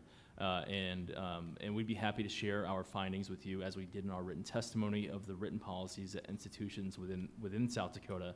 And a big part of our program is to collaboratively work with Board of Regents such as yourself and individual institutions to proactively change their policies so that a group like FIRE or a group like ADF doesn't have to resort to litigation, because ensuring that your written policies are First Amendment compliant is a very good way to ensure that you're not sued in federal court for First Amendment violations. Yeah, and I think most recently, at least, there's one example of cooperation between your group and our general counsel, and we moved from a yellow to a green just by tweaking a word or giving it more clarity.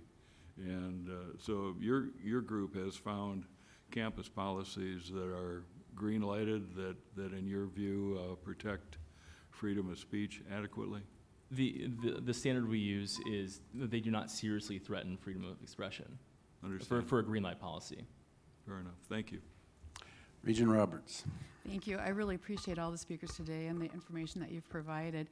I'm trying to work through the process, and I know we have work to do. We need to work on our own policies, and the federal court system will be the response system. But I'm trying to understand now how state legislation comes into play. If we get our policies all in order, I mean, there still is the ability to go to federal court.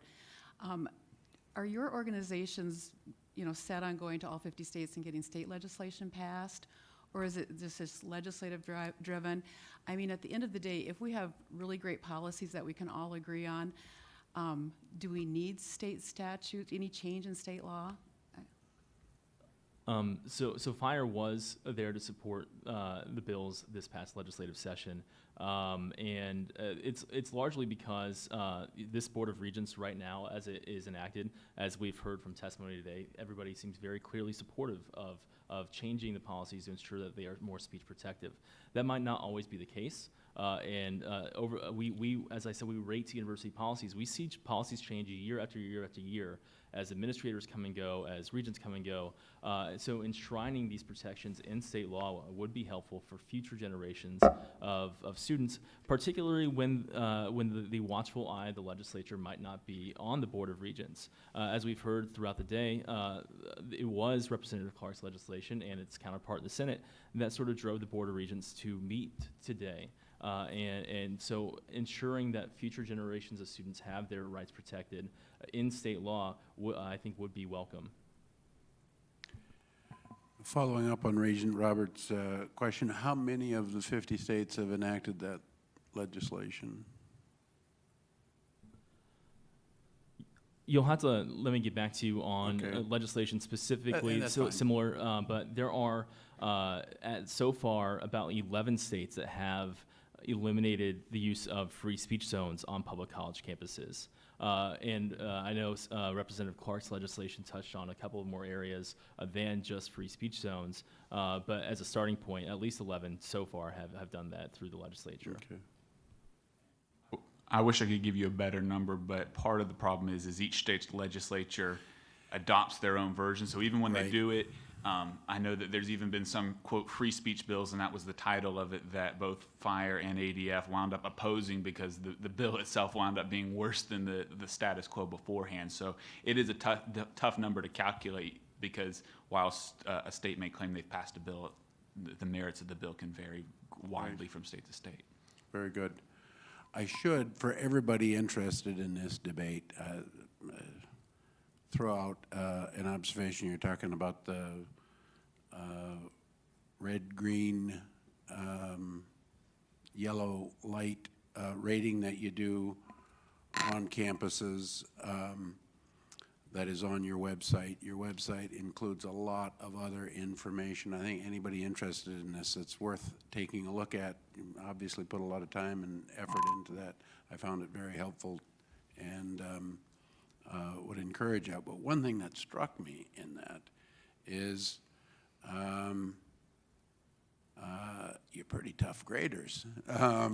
We had, I think, when the first time I logged into that site, noted we had, of our 6 institutions, 4 of them were rated and 2 weren't. And if I'm following correct, in terms of the number that you've rated around the country, you're continuing that, kind of start at the largest, and I'm not 100% sure how you do that, but explaining that a little bit might be useful. But then when, I don't know, first time I logged in a few weeks ago, I think we had 2 of our institutions who you had rated red and 2 who had been rated yellow.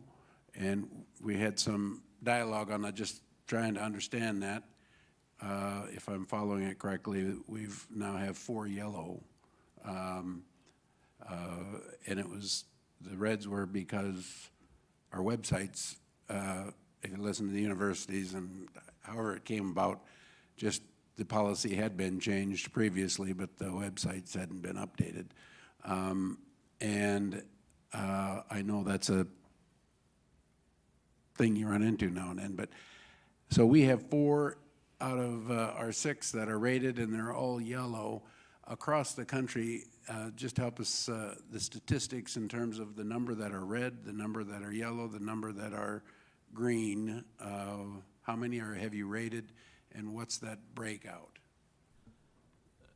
So the breakdown of red and yellow, I don't know off the top of my head. I know that the red light institutions have fallen below 50% for the first time in our history of looking at speech codes. But between red and yellow light institutions, they still make up about 90% of institutions that we review. And that's still that's very worrying, considering that public institutions of education are bound by the First Amendment, yet about 90% of those that we rate maintain these policies that do have constitutional infirmities. And so it's about the other 10% are green light schools and schools that we call warning schools. Warning schools are private institutions that do not that promote values above freedom of expression. Those tend to be religious institutions, though not always, but they explicitly make clear up front to students that we hold some of these values above your right to freedom of expression. Okay. But the vast majority are yellow or red. Certainly the plurality is yellow, and between yellow and red together, that makes up about, like I said, about 90% of all speech codes. 90% of those you've rated. And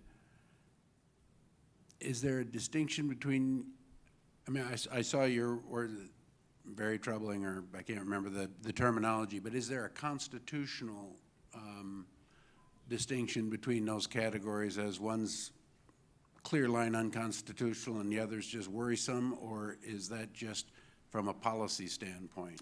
Yeah, so the rating that we give for a red light institution, it means that they have a written policy that is clearly and substantially restricts constitutionally protected speech. So it has to meet both of those criteria.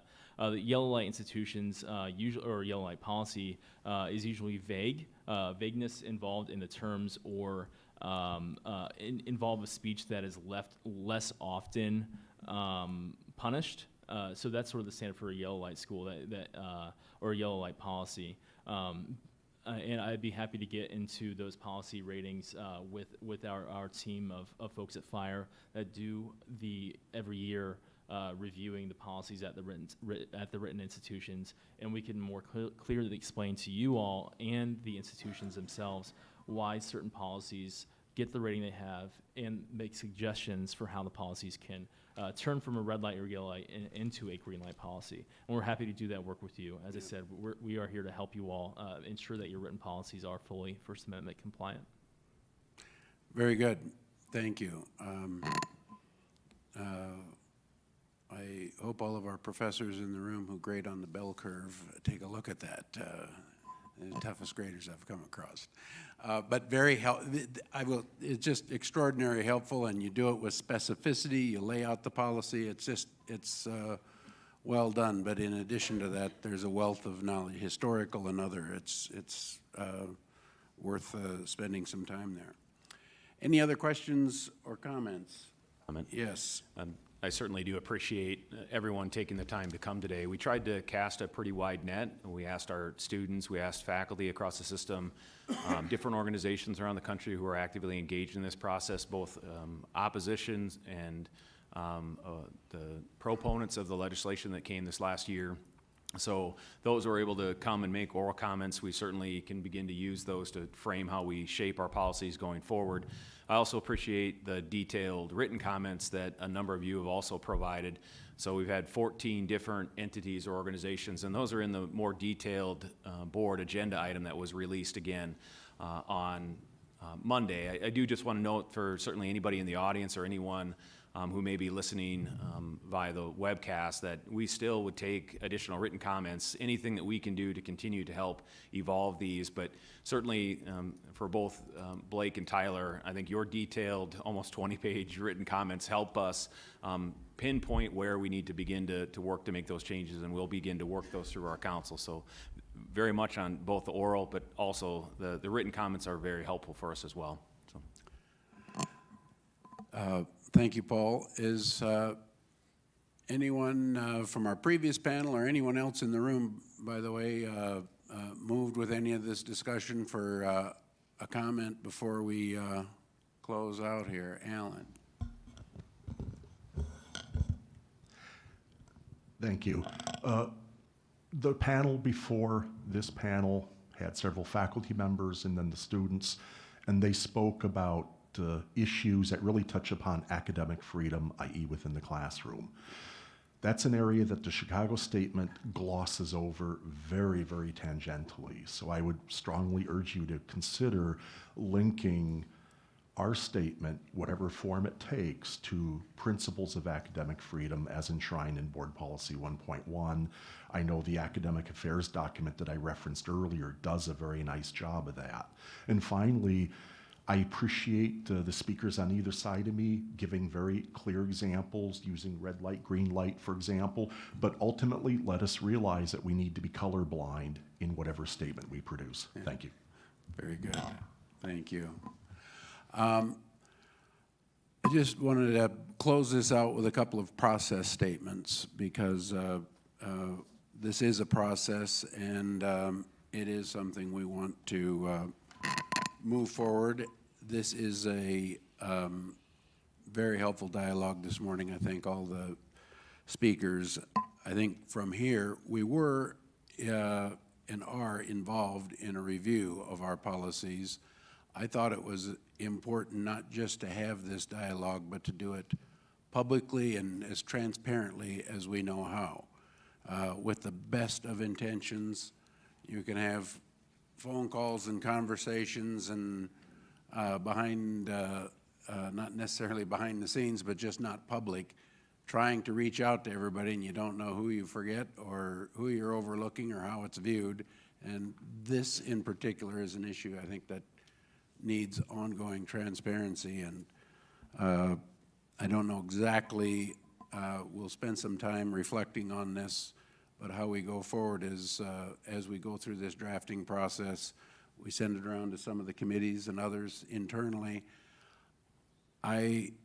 Unless I hear of some reason that we can't do that, I think when we get to a reasonable draft, before we even come back to the board, I would like to send it around to the groups again, get comments on it. Even if we don't agree, it's important that we're able to articulate why we do what we do, and where we don't agree, to explain why, and then others can make their judgments on the final product. But to have some kind of report with the rationale behind it, I think will be important.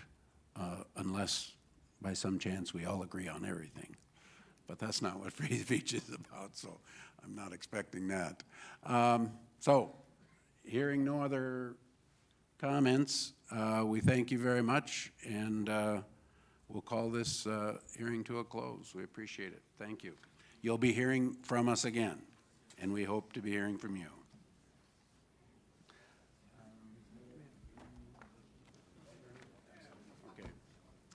So for regents who are able, President Dunn has arranged for a tour of some things on the campus that I think are worth taking a look at.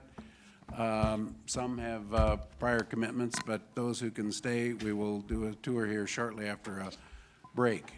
And if there is nothing else, I would entertain a motion to adjourn. We have a motion.